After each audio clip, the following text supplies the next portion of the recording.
अच्छा, अब बताइए कि आप ऋषिकेश में कहाँ कहाँ गए, कैसा आपका अनुभव रहा, हाँ, कैसे लोग हैं?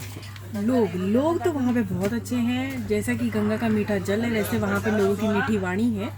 तो और वहाँ पे मैंने बहुत लोग को बोला भी कि ऋषिकेश के लोग बहुत अच्छे हैं, बहुत अच्छे से बात करते हैं, बहुत अच्छे से आंसर करते हैं। सरकार को बस एक चीज़ करनी चाहिए कि कहीं भी स्ट्रीट लाइट नहीं है, प्लीज़ स्ट्रीट लाइट लगवा दीजिए। अंधेरे में गाड़ी चलाते तो बहुत डर लगता है हमें। और बाकी सब व्यवस्था अच्छी है। और हम नीलकंठ महादेव गए पहाड़ियों पे, जो कि गीता भवन से हमें कम से कम 25 से 30 किलोमीटर पड़ा ऊपर। तो वो एक यात्रा बहुत अच्छी रही। उस पहाड़ों, यात्रा के बारे में कुछ आपका? एक तो घुमावदार रास्ता था, और सबसे अमेजिंग ये था कि पूरे जर्नी में, घुमावदार रास्ते में, हमें नीचे गंगा बराबर दिखती रही, लोग रिवर राफ्टिंग करते रहे, और नीचे कैंपिंग वगैरह भी चल रही थी, वो हमने ऊपर से देखा। तो बहुत अच्छा लगा। नीलकंठ महादेव स्वयंभू हैं, तो आप एक बार जाइए वहाँ पे, दर्शन कीजिए। वहाँ पे जल में शहद और गुलाब जल, और वहाँ पे आपको साथ में चांदी का नाग नागिन का जोड़ा दिया जाता है। वो आप जल में डाल के शिव जी पर चढ़ाते हैं, जिससे आपके ऊपर, ऐसा मान्यता है वहाँ पे कि अगर आपका कुछ भी काल सर्प दोष है तो ऐसा चढ़ाने से वो मिट जाता है। तो वो अपनी आस्था का प्रतीक, अगर आप करना चाहें तो कर सकते हैं। और हाँ, करने के बाद बहुत अच्छा फील हुआ। बहुत सारे पेड़ हैं, पेड़ों पे राम राम लिखा हुआ है हर जगह। और पेड़ हमारी आस्था का प्रतीक इसलिए भी है क्योंकि हम को कोई भी मन्नत अगर पूरी करनी होती है तो हम वृक्ष की पूजा करते हैं। आप जहाँ भी जाएंगे देखेंगे वृक्ष पे लोगों ने कलावा बांध रखा है अपनी मन्नत के लिए। मनसा देवी, चंडी देवी जाएंगे तो वहाँ पे लोगों ने अपनी मन्नत के लिए कलावा बांधा है, चुन्नी बांधी हुई है। और तो इसीलिए भी पेड़ बचे रहने चाहिए, ताकि आपकी मन्नतें उन पेड़ों के माध्यम से पूरी होती रहें। अच्छा, तो नीलकंठ महादेव मंदिर के बारे में कुछ बताइए हमें। नीलकंठ महादेव मंदिर में छोटी सी पीतल की शिवलिंग है, आपको जल उस पर चढ़ाना है। और जहाँ पे गंगा, जहाँ पे शिव जी का पानी प्रवाहित होता है, जो आप चढ़ाते हैं, वहाँ पे स्वयंभू शिव जी रखे हुए हैं, पिंडी रखी हुई है। तो वो ऑटोमेटिक उस पिंडी के ऊपर चढ़ जाता है। और उसी में आप देखेंगे उसके लेफ्ट हैंड साइड पे, आपके लेफ्ट हैंड साइड पे, और बड़ी सी पार्वती जी की मूर्ति रखी हुई है, गणेश जी की मूर्ति रखी हुई है। तो एक तरह से वहाँ पर भी पूरा शिव परिवार उपस्थित है।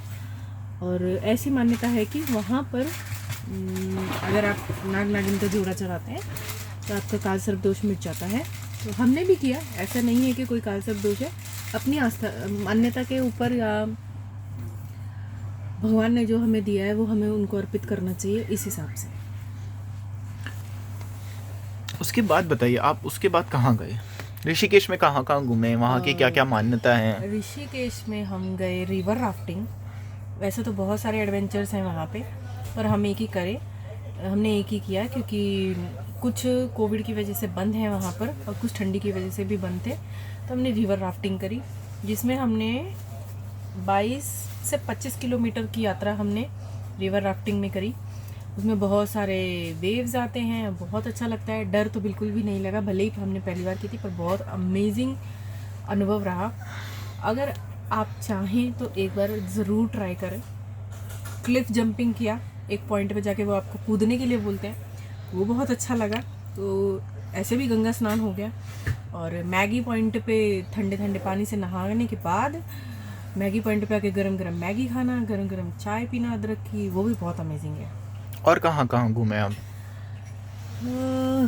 त्रिवेणी घाट, विष्णु घाट, गंगा घाट, राम झूला, लक्ष्मण झूला, जानकी पुल। लक्ष्मण झूला तो बहुत पहले का है, सदियों पुराना है। तो वहाँ पे शाम को लाइटिंग होती है, वो देखने लायक है, ज़बरदस्त है। जब आप किसी भी पुल पे खड़े होते हैं तो एकदम आप एकदम नदी के मध्य में होते हैं, तो जो हवा बहती है वो कपा देने वाली है। पर ये मैं श्योर कह सकती हूँ कि वो हवा आपको नुकसान तो नहीं देगी। इतनी शुद्ध हवा आपको शायद ही किसी शहर में मिले। तो आपने बताया आप त्रिवेणी त्रिवेणी घाट भी गई थी। यस, त्रिवेणी घाट के बारे में yes, बताइए। त्रिवेणी घाट का जो वहाँ पे जो काम चल रहा है, बहुत बड़े लेवल पे काम चल रहा है, अभी हम देख कर आए। और वहाँ पे जो घनश्याम दास जी बिरला हैं, उनकी प्रतिमूर्ति बनी हुई है, उसका निर्माण कार्य उन्होंने करवाया है। और अच्छा, बहुत अच्छा साफ़ है। और वहाँ पे एक सप्तऋषि कुंड है, आप उसके दर्शन ज़रूर करिए। जो हमारे वेदों में सप्तऋषि का वर्णन है, उन सप्तऋषियों ने उस कुंड का निर्माण किया है, उसको स्थापित किया, उसको तो इसीलिए उसका नाम ऋषि कुंड है। उस कुंड की मान्यता ये है कि वहाँ पर ना जल घटता है ना बढ़ता है, बारिश हो चाहे सूखा पड़े, चाहे उसमें से आप पानी निकाल लीजिए, कुछ भी हो, पानी जितना था उतना है, उतना ही रहेगा, ना घटता है ना बढ़ता है। क्या ये आपने एक्सपीरियंस किया कि वहाँ पे पानी घटता बढ़ता नहीं है? जी बिल्कुल किया। जब हम वहाँ आचमन कर रहे थे, सर्वप्रथम तो बहुत छोटा सा कुंड है और वहाँ पे बिल्कुल भी गंदगी नहीं है, मछलियाँ हैं सफ़ेद और काले कलर की। और अगर वहाँ पे आप कुछ डालते भी हैं तो भी वो पानी आपको गंदा नहीं दिखेगा। और एक व्यक्ति ने वहाँ से 2 बाल्टी पानी निकाली मेरे सामने, और मैं यही देख रही थी कि पानी घटता है या बढ़ता है, या क्या होता है, कम होता है। पानी बिल्कुल भी नहीं घटा, जितना था उतना ही रहा। और उसी के सामने आप सीढ़ी चढ़ के जाएंगे तो वल्लभ मंदिर है, रघुनाथ टेम्पल है। रघुनाथ टेम्पल है। रघुनाथ टेम्पल की खासियत ये है, जो हमने अनुभव करी, हमने पूरे ऋषिकेश और उत्तराखंड और हरिद्वार की यात्रा में अनेकानेक फ़ोटो खींचे। हर कितनी दूरी से खींचे, कैमरे से खींचे, मोबाइल से खींचे, फ़ोटो एकदम क्लियर आए।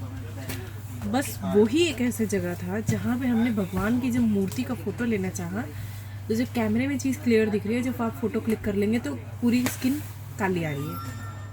तो आपको नहीं लगता ये आपके कैमरे की प्रॉब्लम है? नहीं, ऐसा एक बार नहीं, हमने 2-3 बार वहाँ पे बहुत बार हमने क्लिक करके देखा कि शायद एक बार ऐसा हो रहा हो, 2 बार ऐसा हो रहा हो, पर ऐसा नहीं है। वो कंटिन्यू वैसा ही उसमें हो रहा था। प्लस हमने नया कैमरा लिया तो उसमें भी हमने क्लिक करने की बहुत प्रयास किए, पर मूर्ति का फ़ोटो नहीं ही आया। तो आप ये बोल रहे हैं चाहे आप DSLR यूज़ करें या मोबाइल कैमरा यूज़ करें, उसके फ़ोटो नहीं आते हैं? बिल्कुल नहीं आते। आप भी चाहें तो ट्राई कर सकते हैं और मुझे अपने रिव्यू भेज सकते हैं। अच्छा, बढ़िया है। ये तो पहली बार हमने सुना, और आपने अगर अनुभव किया है तो एक बार ट्राई जरूर किया जाएगा। त्रिवेणी घाट पे मुझे एक बात बहुत अच्छी लगी। हम आजकल मोबाइल में घुसे रहते हैं और वहाँ पे 4 साधु, जो आपने कभी देखा होगा, गत्ते का लूडो मिलता था और उस पर बिंदी जैसी गोटियाँ मिलती थी। हमने बचपन में बहुत खेला है, अब बड़े होके नहीं खेला। अब बड़े होके नए पैटर्न के लूडो आ गए, वो हम खेलते हैं। वो साधु बाबा 4 बैठ के वहाँ पे वो लूडो खेल रहे थे, तो वो एक चीज़ मुझे बहुत अच्छी लगी और वो उस समय बहुत खुश भी नज़र आ रहे थे।